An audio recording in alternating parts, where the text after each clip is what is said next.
Hello guys, आज का हमारा मौजू है मुनाजात। जिस तरह से एक हम्द होती है वैसे ही मुनाजात है। मुनाजात उर्दू नज़म की एक मौजूवी सिनफ़ है। सिनफ़ कहते हैं किस्म को। तो मुनाजात के मानी दुआ, अर्ज़ और इल्तिजा के होते हैं। इल्तिजा यानी कि आरज़ू के होते हैं।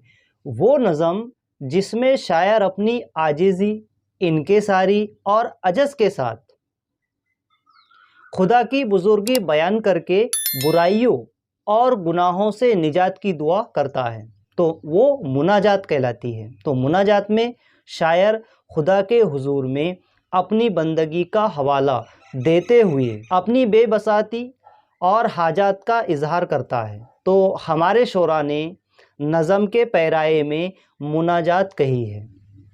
आम तौर पर हम्द और मुनाजात में मानी व मफ़हूम के लिहाज से इम्तियाज़ नहीं किया जाता, लेकिन हम्द और मुनाजात में फ़र्क होता है।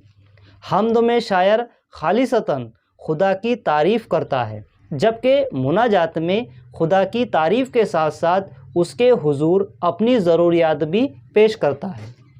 अगरचे खुदा हमारे दिलों के हाल को जानता है, लेकिन मुनाजात में दुआ करते वक्त शायर अपने दिल की कैफियत, अपनी बेबसी और अपनी मजबूरी और अपने ख़यालात की ख़राबी का तज़किरा करते हुए अल्लाह ताला से हालात की बहाली का तालिब होता है, यानी कि अच्छे हालात का तलबगार होता है।